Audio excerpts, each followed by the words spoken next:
Disrupting the somber atmosphere of the funeral, I received a hateful email from my sister-in-law on my phone. "I asked you to take care of the credit card payment. We're family, so it's all good, right?" After stealing my credit card, she's been recklessly using it on trips with her affair partner. She's oblivious to everything, unaware of her current situation. "Hey, sister-in-law, you're wanted by the police." "Huh? You're kidding, right?" "I don't believe that." She dismissively laughs, but I'll calmly enlighten her with the truth. "Ha ha ha. I'll make you regret what you've done, for sure." My name is Eliza. I'm 32 years old. I envisioned a tranquil married life like a serene lake. My husband Alex, 3 years my senior, was charming like a protagonist in a movie. We met at work, where he was always surrounded by people, earning respect with his sincerity and dedication. At home, he was my sunshine, always warmly supporting me with a gentle heart that prioritized family. As my husband, he understood the depths of my heart, sharing joys and sorrows, demonstrating a strong determination to overcome challenges together. His smile was like a beacon illuminating my world. And his parents were also a warm family to me. Having lost my father at a young age and with my mother enduring a long battle with illness, my in-laws were like true parents to me. Becoming a part of their family brought me immense joy, and I was willing to spare no effort for them. Amidst this blissful married life, there was one ominous presence: my sister-in-law. While our household maintained a perfect harmony between my husband and his parents, my sister-in-law was a different story. She didn't hide her hostility towards me from the day of our wedding. Her harassment became a part of my daily life, casting a shadow over my heart. My sister-in-law resembled a model in a flashy fashion show, always flaunting the latest brand bags. "Look at this. It's the new Louis Vuitton. Isn't it cute?" She'd boast. Then she'd turn to me, dripping with superiority, asking, "What brand do you like?" Her words always seemed to belittle me. "You've never received a gift from a guy? Seriously? That's unbelievable." She'd ridicule my experiences. Her insidious actions gradually ate away at my peace of mind. Initially, I thought her animosity stemmed from jealousy of stealing her brother away. But the truth ran deeper. She looked down on my ordinariness. As a wife to her high-achieving brother, my existence must have been intolerable to her. Even my lack of romantic experiences became a subject of her mockery. Recently, it's been a hassle being approached by someone I don't even like. Haven't you had that experience? Maybe it's just a waste of time asking you. She'd taunt me. Yet, her harassment escalated day by day, and my tranquil days turned into ones haunted by her shadow. The monthly family dinners hosted by my in-laws meant to strengthen family bonds, became battlegrounds with my sister-in-law. Those dinners always turned into her showtime, where she'd eagerly share tales of her latest achievements, favorite restaurants, or the attention she received on the streets. Although her husband also attended, he was just an ordinary guy, too kind for his good, which only emphasized her unpleasant personality. Once, when I brought homemade dishes, she criticized them as tasteless, ruining the atmosphere. While my husband and in-laws tried to console me, she stubbornly refused to say they were good. Feeling down because of her, she'd add salt to my wounds, saying, "Having such a gloomy atmosphere makes me uncomfortable." Her attacks were always directed at me, interfering with my life. Despite being a cause of my stress, I strived to maintain a harmonious relationship as a member of her family. One day, When I went out shopping after a long time, I bought quite a lot. But sometimes, it's okay, it helps relieve stress. Huh? Is that my sister-in-law? A couple was walking in front of me, and the man didn't seem to be her husband. What's going on? They're even holding hands. And kissing. Doing this in broad daylight. Looking at the two unmistakably like lovers, the word cheating flashed in my mind. Could it be that I stumbled upon my sister-in-law's secret? Feeling like a detective, I decided to follow her after her breakup, leaving her alone. Maybe it's better not to know. But since I've seen it, I can't help but be curious. She walks confidently without looking back, heading somewhere without hesitation. And she arrived at the house. Huh, no way. It was exactly what I suspected. Surely, she must have placed the watch she received from her boyfriend earlier on the counter. Wait, is this for real? She's selling it right away. But is this how she's earning money? Speaking of her boyfriend, I feel like I've seen him somewhere before. Well, forget it. My sister-in-law is supposed to be a housewife. I heard she receives living expenses from her husband, but she's increasing her own money like this.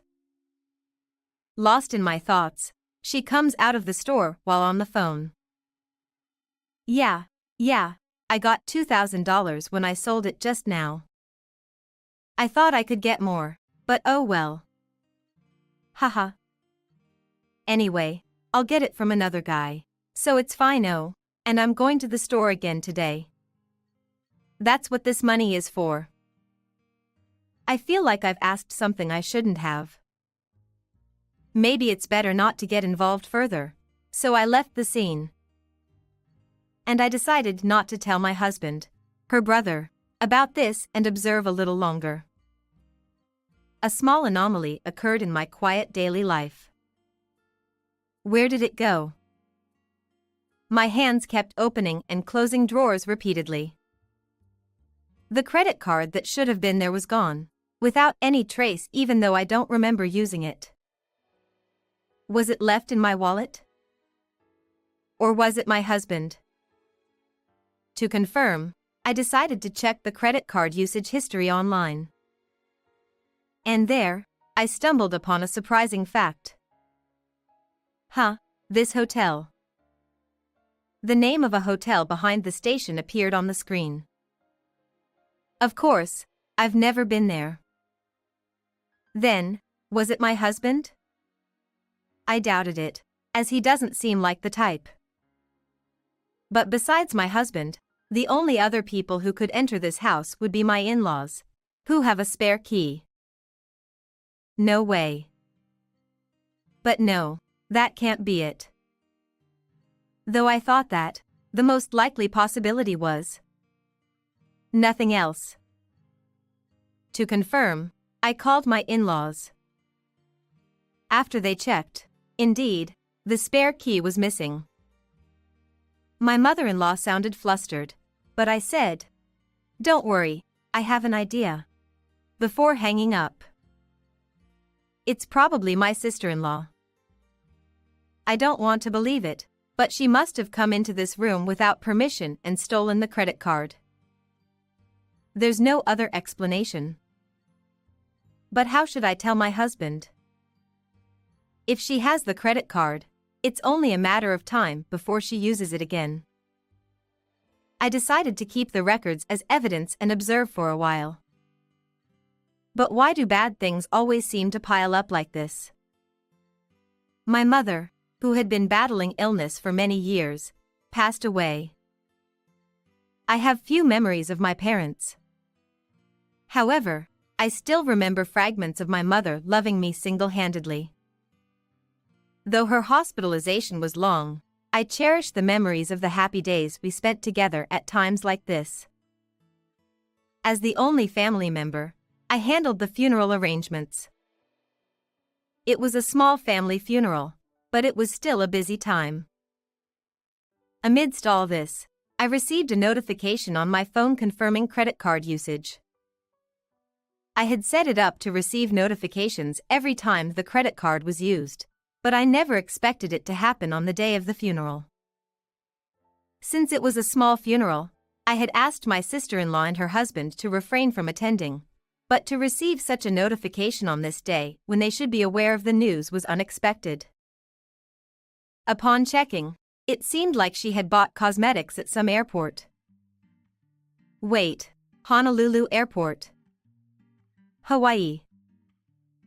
And who was she with? I met my sister-in-law's husband just a few days ago, and she didn't mention anything about going on a trip. Could it be that she's keeping it a secret from her husband? When I contacted my sister-in-law's husband, as expected or rather, unsurprisingly, she had lied to her husband and was on a trip overseas with her affair partner. She had told her husband that she couldn't return home for a few days because her mother at her parents' house had fallen ill. How despicable can someone be to enjoy a cheating trip using someone else's credit card?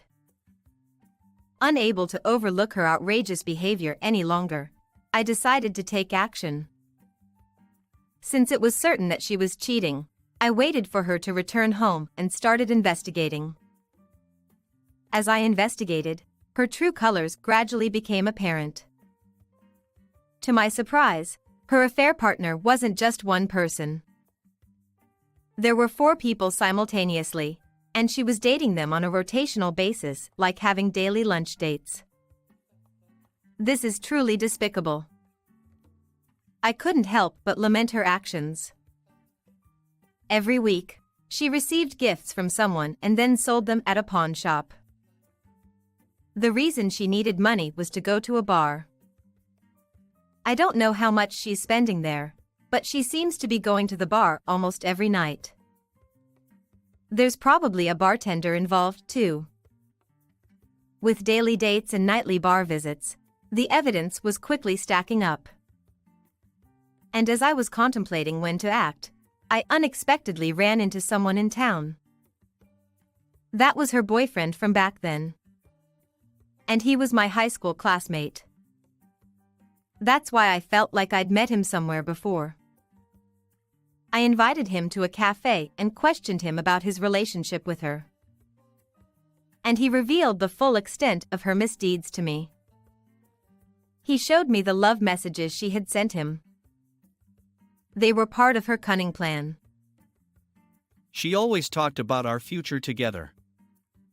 Plans to build a house, names for our children, dreams for our retirement. He also gave me letters, photos, and tapes with the voice recordings that she had given him. They were overflowing with her words of love. However, it was all a lie. She told me she needed money to support her family. That's why I gave it to her. And he showed me a list of expensive gifts he had given her. They were supposed to be tokens of his love. However, she pawned them off and lived a luxurious life. She told me our love was eternal. But it was all a lie, wasn't it? Listening to him, I felt a surge of anger towards her. She was using his genuine love. He was deeply hurt. I made up my mind and called her.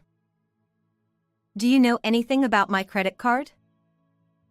First, a simple question. Why are you asking me? You know I wouldn't know.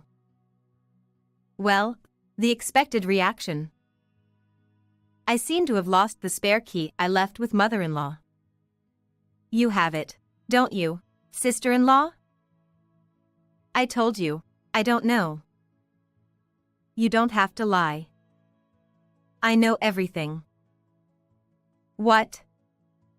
What do you know? She seemed a bit flustered now, didn't she? You used my credit card for a trip, right? with someone other than your husband. She hesitates. So, she's thinking about how to respond, I imagine. How did you find out? Well, it doesn't matter. It's not cheating, it's just dating. Dating.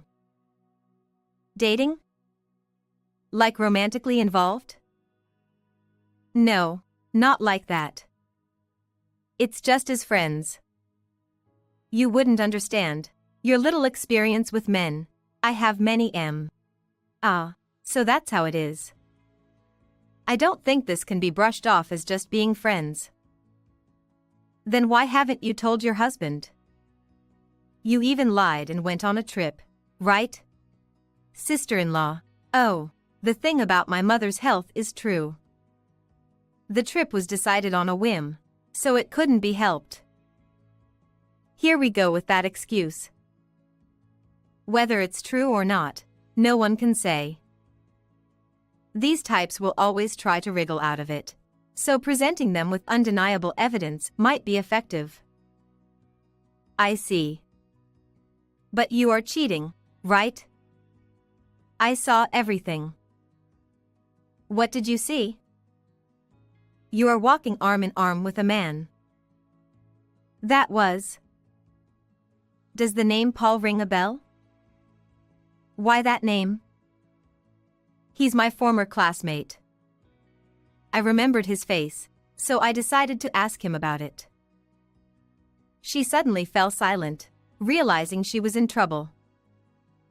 Well, let's add insult to injury. You lied about being single and dated him, right? And you even took cash, saying your mother had a severe illness and needed treatment. Paul's father is the president of a company, and it was well known at school that he was wealthy. He had money and was smart, but for some reason, he wasn't good with women. It's too pitiful that his girlfriend turned out to be my sister-in-law. That's why I told him that she was married. And you were even talking about getting married, right? Isn't that marriage fraud? He's considering suing, you know? Suing. But I didn't. I never said I wanted money. But you did take money, saying you needed it, or your family was struggling financially, right? Well, yes, but... She began to panic. Has she finally realized the seriousness of the situation? Oh, and by the way, you were getting money from someone else too, weren't you? Huh? What? Why? Why I know is beside the point. Do you realize you might become a suspect in the embezzlement case? Embezzlement. Why would I? Oh my, you didn't know, did you? She is now beyond flustered and is panicking. People who were swindled by you have filed criminal complaints with the police, you know? The police wouldn't act on something like that. Oh no, they will if the total amount of fraud is significant. Just how much did you swindle? It's terrifying. Just from him, she took $3 million. For her to go to the bar every day, she must have received that amount from several people. The total amount of fraud is probably close to $100 million. But I don't have that money, so there's no evidence. Even without evidence, being sued is a certainty. And divorce is next. Divorce? Why would that happen? Oh, you think your husband doesn't know? He knows everything. What? No, wait. She must be turning pale and trembling by now. I just provided evidence of your affair to your husband, so you'll be heading home soon, won't you? Why would you say something like that? Imagining her face contorted with anger and anxiety, I continued. There are good and bad things you can do, whether with family or anyone else. I won't forgive you for stealing my credit card and using it without permission. Wait, I'll return it right away. Please, forgive me. Even if she cries and apologizes, it's too late. I will never forgive you. You will repay every penny you used. After that, my sister-in-law divorced her husband, and our in-laws, upon learning the truth, declared disownment. Of course, with numerous complaints from men, she was finally arrested. Since the criminal trial resulted in an actual prison sentence without parole, she won't be out for a while. The money she spent lavishly with my credit card was reimbursed by her husband, who thanked me for providing evidence photos. Anyway, finally things around me have settled down. My husband was recently promoted, with a salary increase. And then, a little life came into our lives. When we shared this joyous news with our in-laws, they cried tears of joy. The growing belly becomes dear, and when I stroke it and talk, a response comes from inside. He, so cute. See? It responded. My husband leaned his ear against my belly, smiling, listening to that little world. We held hands, laughing together as we envisioned a future filled with hope and love. How was this story? Please remember to subscribe to the channel. Well then, let's meet again in the next video.